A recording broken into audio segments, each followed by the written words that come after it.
Okay, so I've been taking this Jens Larsen course. Jens Larsen, the Danish jazz guitarist, YouTuber, and it's about comping. It's called Chords, Craftsmanship, and he explains how to comp over jazz standards. So this is actually like an exercise I was working on for one of the chapters in the course. This is from chapter 6, where I'm comping over the song Ladybird. And basically the goal here is to comp over 2 choruses. And for the first chorus, I'm kind of down here, like around the C chord here. And for the second chorus, then I come up here and I'm around the C chord. So I play the kind of the song, or the chords in the song around, kind of that cluster around these 2 different chords. And I'm also trying to work in some call and response ideas. So I'll talk in more detail about all this later in this video. So as far as the 2 positions, like the C here, that's actually with the 9th in there, and the C here, like the whole course is kind of based on this stuff. So he starts you out with each chord has 2 voicings, and these are the shell voicings. So there's no 5th in the voicing. So if you play like a C major 7, you can just play it like that. So the root is here and the 3 and the 7. So that's with the root on the 5th string. Or the other way to play any chord, in this case the C major 7 chord is up here with the root on the low E string, and then you have your 7 and your 3rd there. All chords can be played this way with the root on either one of these 2 bottom strings, and then always the 3 and the 7, or flat 3, flat 7 in the case of a minor 7, or 3 and flat 7 in the case of dominant chord, etc., are played on the 2 middle strings. That's kind of like a foundational rule of the course. You know, I understand there's different ways to play. Like you could play, you know, a chord up here. So that's like a drop 2 voicing, I guess. I mean, I guess you could play a shell voicing here too. Things like that, but he just doesn't treat that at all in the course, just to, I think, keep things a little bit simpler and more accessible for people. And I think it's an advantage because once you narrow down the possibilities, you can get a solid foundation, and you can always go back and add the other stuff later if you want to. The song's in C, and so I'm taking C as a starting point. And then the rest of the chords in that song, I just played kind of in this same neighborhood. So the next chord is going to be F minor 7, then it goes to B flat 7, etc. And I'm considering this in the same neighborhood as C.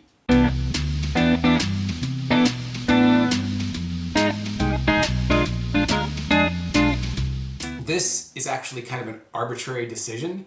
For example, I could have just as easily gone from the C here to F minor here, and then maybe to B flat here.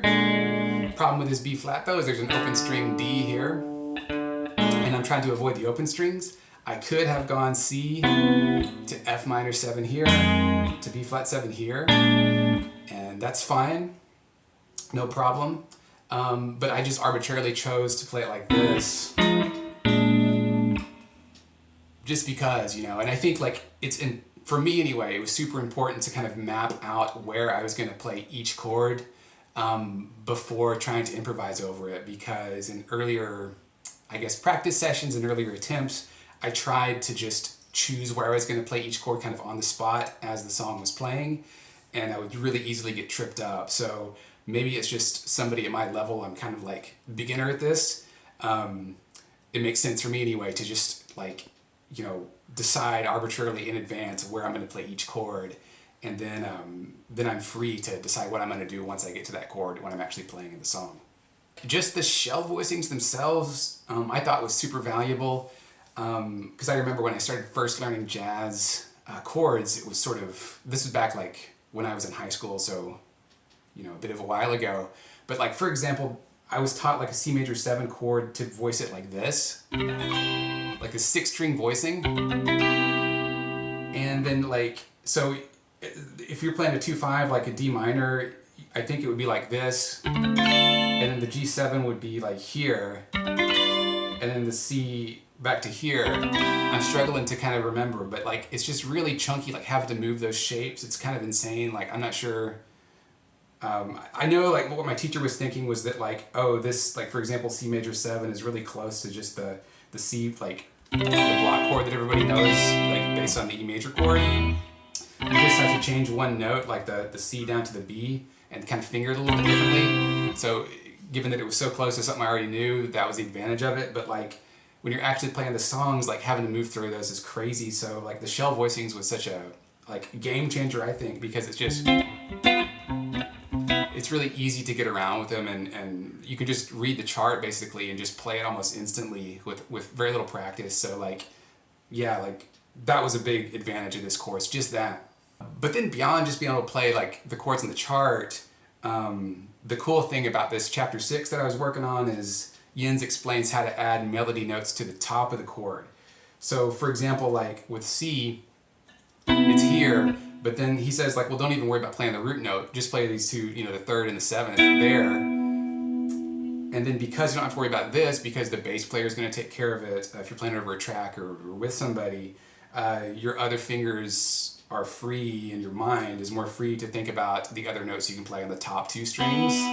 So this with C, for example, you can hit this note, whoops, or this note, all those notes. So you're playing like here, like that. And then that's true for any chord that you play in the progression. So, you know, like I think the 2nd chord was F minor.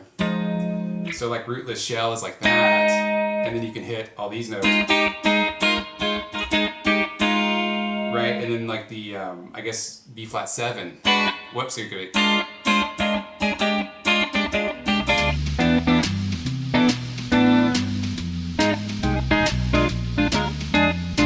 Those 7th voicings actually are really easy to confuse, which is what I just did, and maybe I'll talk about that a bit later in the video. But yeah, like it's really easy to add the melody notes. If you know, for example, like he explains it in the course really clearly, but like if you just know like, hey, I'm on C, and like I want to play notes in this kind of neighborhood that are the same as where I'm voicing that C chord, like, well, this is super convenient, that's your G, and then the notes in C are just no accidentals, so just all natural notes. So then you go to A, and then B, C, and then like D here. So all those are like good candidates to play over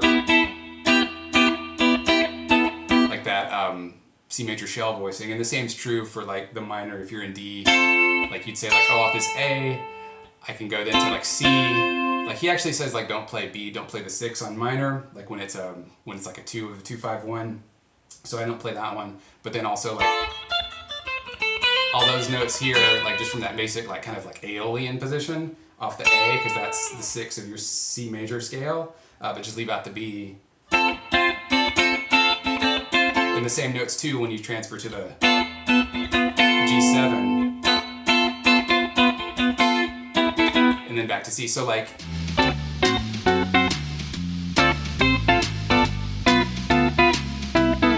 he shows you all these melody notes in both positions that you can play, and that's where those come from.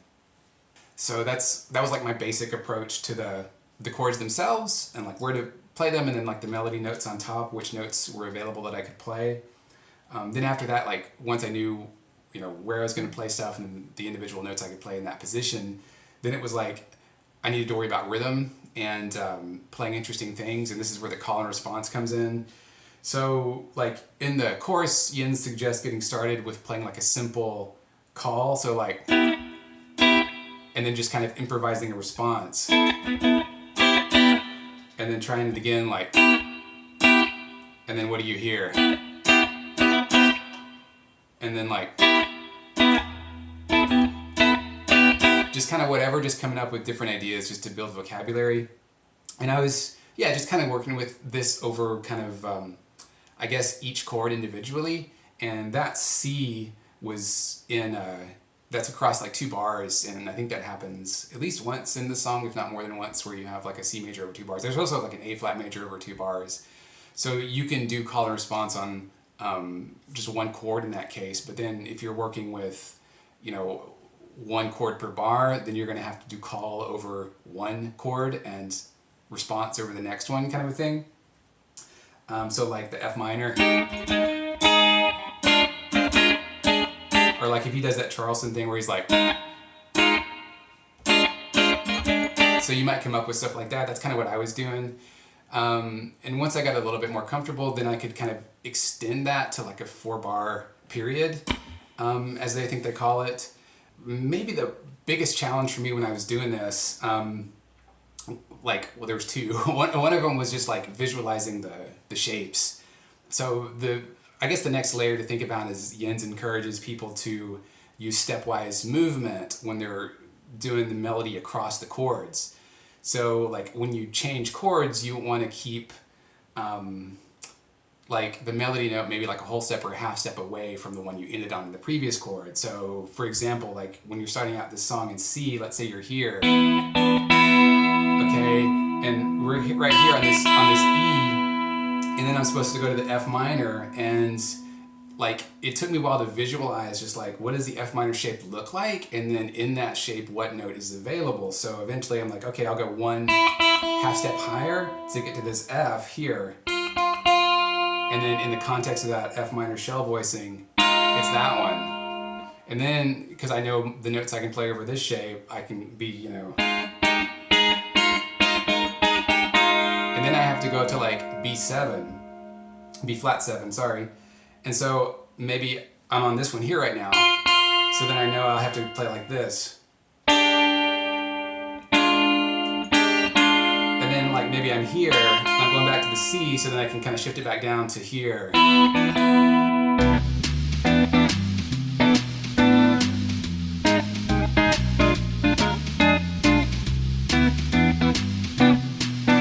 So this took like maybe the majority of the time getting just used to this, like getting like visually the way the shape looked and it felt, and then like what notes were available based on, you know, where I was coming from and where I was going next. It was like kind of like thinking about two things at once, and it just took some time to absorb all this stuff.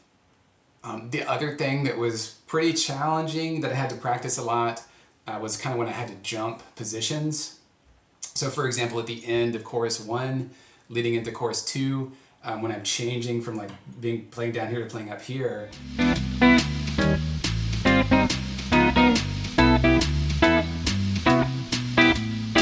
I end, I think the last chord is that D flat 7, and I'm playing something like this. So I'm putting like this A flat and B flat in the melody, and then I know I want to come up here, and to kind of like keep the continuity, I don't want to also all of a sudden jump to these notes up here. So instead it's like I have to play like A and G here. So the melody goes something like, so it kind of fits, and then so knowing how to quickly like transfer what I'm doing up here to like the B string when I switch was quite tricky. Another example is when I was going from like the C on the second chorus, so like I'm here, and then ending on the D.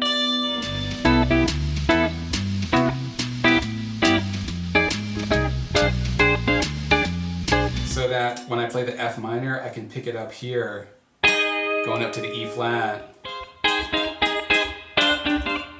Right, so kind of making those jumps was quite difficult, and in fact, like I just kind of pre-planned that out because it was too much like work for my mind to be able to do that like while I was playing. So I knew that, okay, I want to end kind of like this C shape. I want to end it like around this D somewhere, no matter what rhythm I play or what call I play, so that I can start the response here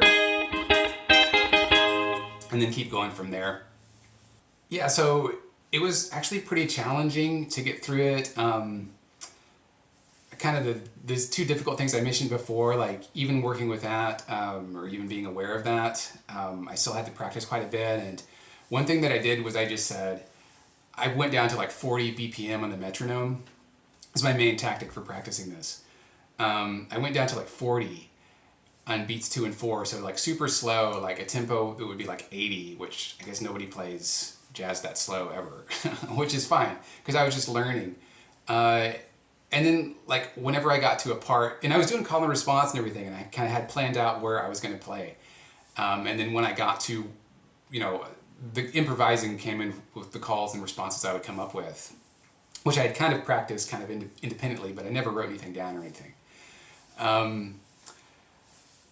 But then also like, so I'd play at that super slow tempo, and then when I got to a point where I couldn't remember the shape or just it didn't work out rhythm wise or whatever, then I would stop there and like work on that measure or two measures for, you know, a minute or so, kind of working it over and then kind of trying again. And slowly I could kind of work on the treble spots that way, and then also build the thing as a coherent whole at the same time, because I work on the treble spot, then I start over and go through it again. And then slowly, like day by day, I could increase the metronome speed, by about 10 BPM each session. And then I found a track that was, I think it was like 140 BPM. So it's like playing 70 with beats 2 and 4 on the metronome. And so I was kind of going back and forth between playing over the track and then playing the metronome. And eventually I could get to where I was pretty comfy with it and pretty happy with the results. It's not perfect. The thing that I'd like to work more on the most is rhythm. I could still feel like I'm a bit too soon or too late on certain things. I'd really like to lock it in a bit better. It's kind of floaty in certain points, especially when I'm playing like faster things. But that was just kind of the basic ideas and approach that I was making use of to be able to do this. So if anyone sees this, maybe that'll help you out. See you in the next video, I guess, if I make another one of these, and thank you for watching.